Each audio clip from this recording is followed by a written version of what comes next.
Sir, if there is no God, there are no moral absolutes. If there is no God, things just happen. Do you really think that any system of rules for you to follow, like, basically precludes the possibility of you being a free thinker? So why bother converting at all then? You know, if you can live a decent life, et cetera, you know? If you're going to be intellectually consistent as an atheist, you're going to have to acknowledge that the opposite of your position, whatever your position is equally true. It's equally valid. This compelling debate kicks off with a direct challenge.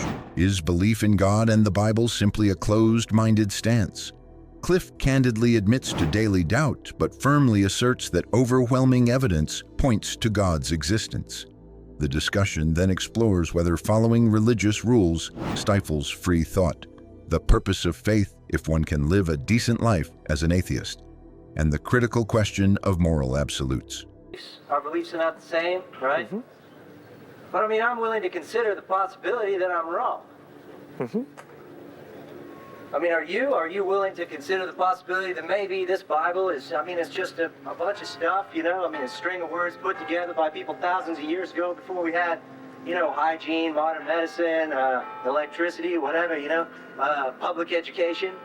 I mean, maybe there is no God, you know? Are you willing to consider possibilities like this, or does your faith preclude you from even raising the possibility? Great question. The foundation of your religion is wrong. Great question. To be honest with you, sir, I doubt every day. The proof of that is my sin. I sin every day. And when I sin, I'm basically saying, God, you don't know what you're talking about. Jesus, you don't know what you're talking about. I have a better way of running my life. So, sir, I doubt every single day. But in the midst of that doubt, I have to ask myself, what does the evidence point to? And the overwhelming evidence points to God's existence, Christ's reliability. Not only that, when I listen to the options, and because I speak on university campuses, I'm privileged to talk with some of the most educated people in this world. And when I ask people who don't believe in Jesus 2 questions, what are you living for? And secondly, what is the evidence that what you are living for is reliable and true? Sir, I get the most hollow answers to those questions. It's scary. Very rarely, but occasionally, I have a gentleman who was out here yesterday who stepped out of the crowd and he said, I am not a Christian. I am convinced that Jesus Christ is the truth, but I am not a Christian. And I'll tell you why I'm not a Christian, because I don't want to obey Jesus. Now that kind of honesty is so refreshing. It's so delightful. I love it. I'm so tired of people saying, well, Cliff, you don't want to know why I can't believe in Jesus? It's because the Gospels are mythology. Oh, come on, give me a break. The overwhelming evidence is the Gospels are not mythology. The overwhelming evidence is the Gospels are historical narrative. Archaeology supports them. The literary style is obviously historical narrative, not mythology. The manuscript evidence for the New Testament is overwhelming. So the evidence is Jesus really lived, and he taught, and he died, and he rose from the dead.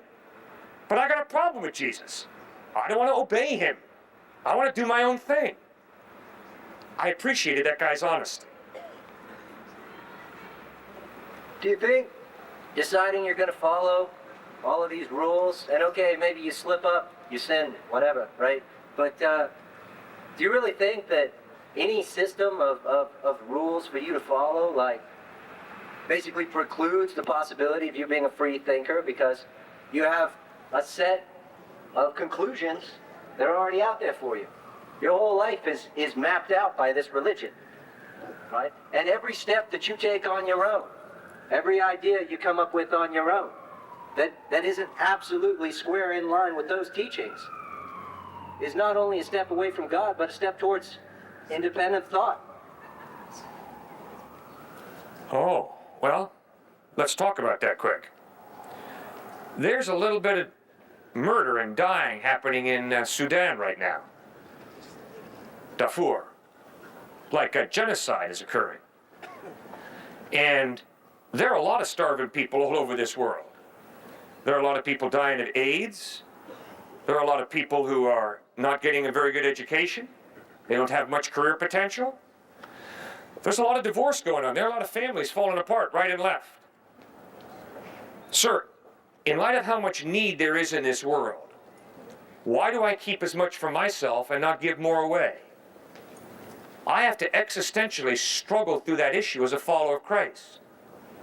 There are so many issues that Christ does not specifically address. He gives me the general command, love God with your heart, soul, mind, and strength, and love your neighbor as yourself. But he doesn't tell me what kind of dishwasher and dryer and washing machine I'm to buy, what kind of house I'm to live in.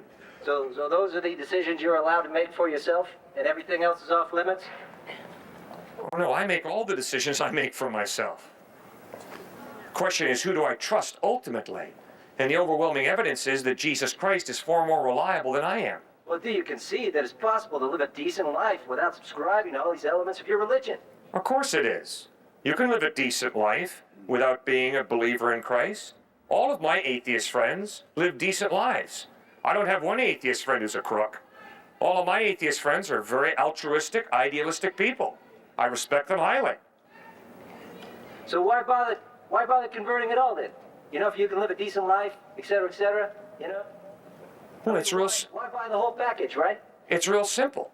If you're an atheist who's living a decent life, you've got to start asking yourself at some point, I hope, as a thinking human being, hey, you know, this lifestyle that I'm embracing that's so decent, it really makes sense. There really are some moral absolutes. Oh, my goodness, that means there's got to be some type of God. Well, I don't think that necessarily means there has to be some kind of God. I mean, you know, just because you have a system of behavior that functions, that allows you to build a larger society, you know, I mean, agreements on civil discourse against violence, that sort of thing.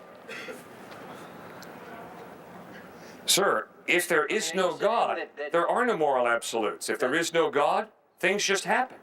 So are you saying that without accepting God, that there is no framework, no basis whatsoever for a series of value-based judgments on behavior? Other than personal opinion. Correct. If there is no God, what I define good is simply a personal bias. The opposite of what I believe could be equally valid. If I'm an atheist, I have to acknowledge morality is relative, which means, come on, let's think about your position on gay rights, women's rights, children's rights, abortion. All right, think about your position. Now, if you're going to be intellectually consistent as an atheist, you're going to have to acknowledge that the opposite of your position, whatever your position is equally true. It's equally valid. Can you live that out? I can't. That doesn't work in my life.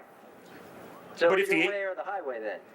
Well, no, it's just, you got to try and use the brain that God has given you. And you got to ask yourself, what do I believe? And does what I believe square with reality? And my point is, moral relativism does not square with the reality called your life. It's that simple.